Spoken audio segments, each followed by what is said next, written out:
Now back to that breaking news we've been following. The OPP is reporting multiple fatalities in the wake of a tanker truck fire on the 407.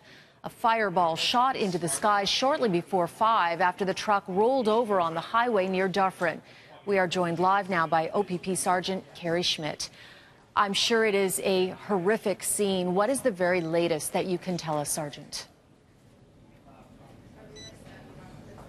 I can tell you the fire continues to smolder here on the eastbound lanes of Highway 407 right over the West Don River between Dufferin and Kiel. Vaughan Fire is here still monitoring and making sure the fire doesn't spread in the catch basins underneath the highway. There is a walking path below that we want people to make sure they are aware of the dangers. I can tell you there's multiple vehicles involved, and based on information from the fire department that were attacking the fire, multiple casualties as well. We have not had a chance to get to the scene yet, as it's still active, and we'll get more information as they get things cleaned up completely. It does appear that the vehicles, one of them being a fuel tanker type truck, and other vehicle, which I don't have a description for, somehow was involved in a collision on the eastbound lanes. From witnesses and some debris on the scene, it does look like one of the vehicles, the larger vehicle, somehow crossed over from the westbound lanes over the concrete wall into the eastbound side, where it was involved in this collision, and then subsequently was ignited with fire. Sergeant, when you say multiple vehicles involved, can you give us a sense of how many that might be?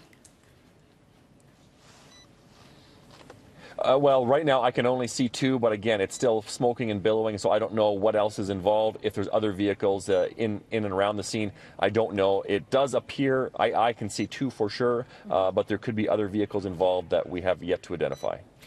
And so what is the next step for police and the cleanup here? I mean, it seems like it's going to take some time, and then you not only have to let the flames die down, but then you have to try and piece together exactly what happened. Well, that's what the collision reconstruction team are doing right now. There was concern because this fire actually took place on top of a bridge deck over top the West Don River. And so whether or not there was a structural integrity that was compromised to the bridge itself, that could be significant in terms of repairs if we had to close and shut down the highway. So right now, our reconstruction team is on scene and continuing to arrive. The fire continues to smolder, and obviously our first priority is to locate and identify victims, and we'll be working alongside the coroner as well to do that job, and then notifying family, next of kin, and then trying to piece together through collision reconstruction the circumstances that led to this collision. The roads were dry, the sky was clear, although it was cloudy, and we're still trying to determine what happened, but the investigation is just in its infancy right now. Of course, and I'm sure you have to figure out the tanker truck and where it was, and if, you know, clearly it must have contributed to this massive fireball. Just the cargo alone.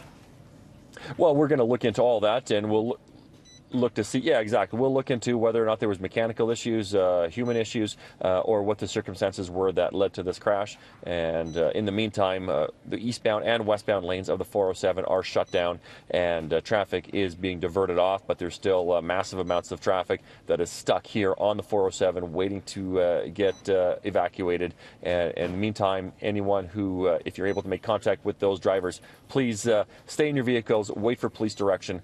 We don't want people trying to go back the wrong way on shoulders, which would then take away emergency access routes for emergency vehicles responding to the scene, who continue to arrive as we speak. Okay, Sergeant Kerry Schmidt, thank you very much for joining us live here on City News.